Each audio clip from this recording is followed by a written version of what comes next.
बिस्मिल्लाहिर्रहमानिर्रहीम। अस्सलाम वालेकुम। आपका दोस्त सलमान हैदर। दुआ है उस परवरदिगार से कि उसने आपको और आपके अहले खाना को अपनी हिफ्ज़ो अमान में रखा हुआ। टॉपिक्स की डिटेल्स तो मेरे पास बहुत है, लेकिन एक वाक़े को कंडम किए बगैर हम आगे बढ़ ही नहीं सकते।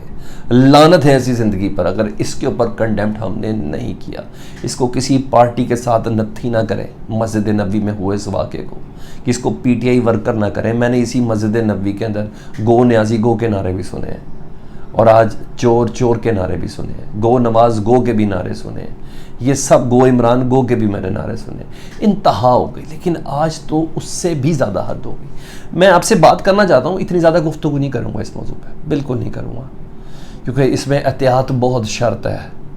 मगर हुर्मत रसूल पर तो सब कुछ कुर्बान था। क्या इतना इम्पोर्टेंट है इमरान खान? क्या इतना इम्पोर्टेंट है नवाज शरीफ? क्या इतना इम्पोर्टेंट है आसिफ अली जरदारी? क्या इतना इम्पोर्टेंट है इस मुल्क का कोई हुक्मरान कि पैगंबर खुदा हज़रत मोहम्मद मुस्तफ़ा सल्लल्लाहु अलैहि वसल्लम के घर के अंदर आपने बदतमीज़ी कर डाली? आज इंतहा हो गई।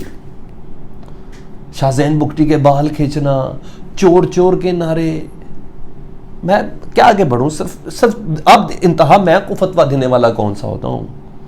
मुझे तो रिस्पेक्ट का पहला मरला भी नहीं आता, लेकिन ये कंडेम नहीं करूँगा ना तो लगेगा कि मेरी तरबियत ही सही नहीं थी। उसमें कोई फ़र्क ज़रूर था। सूरह हिजरात की आयत लिखी है पैगंबर खुदा हज़रत मोहम्मद मुस्तफ़ा सल्लल्लाहु अलैहि वसल्लम के रोज़ा मुबारक पे, ज़रा देख लीजिएगा। आज उस पर मुसलमानों ने अमल किया है शायद। ऐ ईमान वालो, अपनी आवाज़ें नबी की आवाज़ से बुलंद ना किया करो और ना ही बुलंद आवाज़ से रसूल से बात किया करो जैसा कि तुम एक दूसरे से किया करते हो, कहीं तुम्हारे अमाल बर्बाद ना हो जाए और तुम्हें खबर भी ना हो। बर्बाद?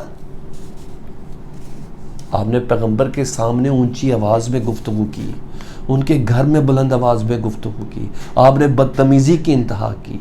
इसको सोशल मीडिया के टुकड़ों में नहीं बांटे इसको कि ये पीटीआई था, ये नून लीग था। लानत है ऐसे किसी वर्कर के ऊपर जो किसी भी जमात से था। नहीं बांटे इसको किसी ऐसी चीज़ से। बदतमीजी हुई है, या अल्लाह हमें माफ़ करे इस पाक रात के सदके में। पाक परवरदिगार हमें माफ़ करे। कितनी को बड़ी जातें कर दी हैं यार आपने।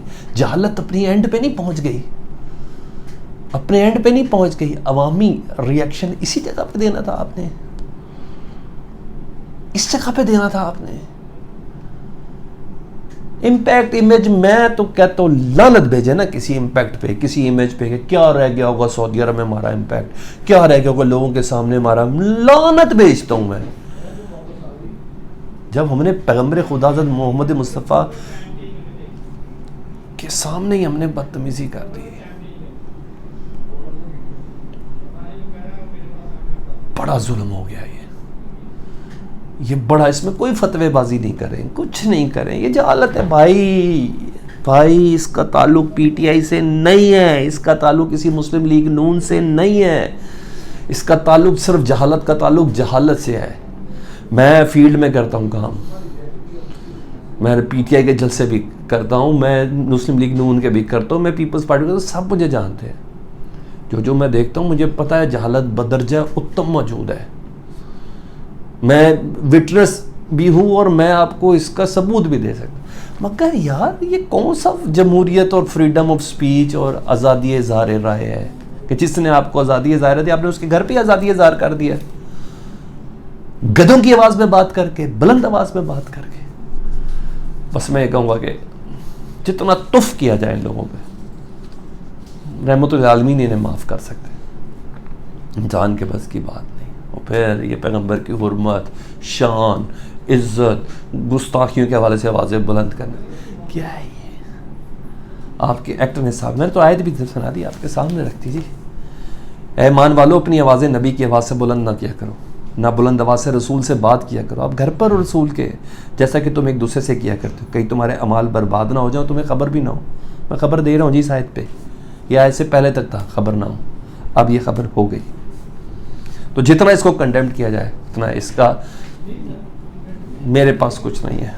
बहरहाल ये वक्त है, प्लीज़ अवाम की तरबियत की ज़रूरत है, प्लीज़ बहुत ज़रूरत है।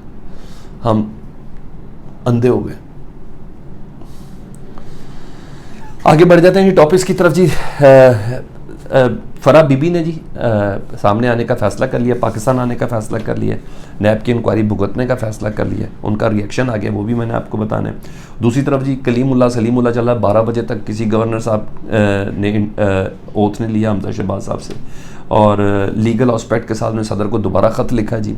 और वज़ीर आला कहते हैं मैं कंफ्यूज हूँ, मुझे ज़रा प्लीज़ थोड़ा सा गाइड कर दें। गवर्नर ने सदर पाकिस्तान को ख़त लिखा है, उन्होंने कहा है कि 27 तारीख का हुक्मराना 27 अप्रैल का और 22 तारीख का दोनों बिल्कुल मुख्तलिफ है, मुझे थोड़ा प्लीज़ तशरीह कर दें, सदर से कहा है। ये वह कलीमुल्लाह सलीमुल्लाह चल रहा है, मैं आपको बता दूँ जी ये किस लिए चल रहा है। ये चल रहा है इलेक्शन कमीशन की कार्रवाई के लिए डिसीड करने तक, उस फैसले तक ये कोशिश कर रहे हैं, उधर तक पीटीआई कोशिश करे कि उधर तक लेके जाए। दूसरी तरफ अदालत के ऊपर एक प्रेशर है कि सारे फैसले तो आपने रातों को भी दिनों को भी जब मर्जी कर लेते हैं, इन लोगों की नाअहली से मुतलिक तो फैसला कर दें, वो क्यों नहीं फ़ौरन कर रहे हैं। तो ये सारा उस लिए है कि जिस तरह इतना इसको प्रोलॉन्ग किया जा सके उतना इसको किया जा सके। तो ईद के बाद अदालत में भी केस है, ईद के बाद इलेक्शन कमीशन ने भी बुलाया, तो ये उस वक्त तक ये कलीमुल्लाह सलीमुल्लाह चल रहा है, ठीक है जी। हर तरफ वो भी लीगल चल रहे हैं जी। गवर्नर साहब कह रहे हैं जी 22 तारीख को मुझे कहा गया था कि सदर किसी और को नामजद कर दें वज़ीर आला से हलफ लेने के लिए। 22 अप्रैल को ये ख़त लिखा गया था, अदालत ने कहा था, और 27 अप्रैल को अदालत कह रही है गवर्नर को कि आप हलफ ले लें या किसी और शख्स से हलफ दिलवा दें। उन्हें कहा उधर सदर को डायरेक्शन दे रहे हैं, इधर मुझे डायरेक्शन दे, मुझे नहीं पता, मैंने जाना कहें, तो प्लीज़ मुझे ज़रा तशरीह कर दें, मेरी रहनुमाई करते हैं। तो इस टाइम इस पोजीशन के ऊपर ये सारा मामला चलता हुआ नज़र आ रहा है। हर हाल में जारी बात है, कानून, उन्होंने कहा आइन और कानून के मुताबिक अमल करने को मुझे अदालत ने कहा है, तो आइन और कानून के मुताबिक तो मैं तो मानता ही नहीं हूँ कि ये वज़ीर आला का इलेक्शन सही हुआ या नहीं हुआ। ये गवर्नर साहब कह रहे हैं। उन्होंने कहा और जब मैं समझता नहीं हूँ आइन और कानून के मतलब इलेक्शन नहीं हुआ, तो फिर मैं किस किस्म का हलफ ले लूँ। तो मुझे अदालत ने कहा था आइन और कानून, मुझे आइन और कानून की रोशनी में मुझे एडवोकेट जनरल ने और जितने लीगल टीम है उन सब ने तो मुझे ये मशवरा दिया। तो ये दूसरी तरफ चला, 12 बज गए, कोई हलफ नहीं हुआ जी। अब सुन ले जी फराह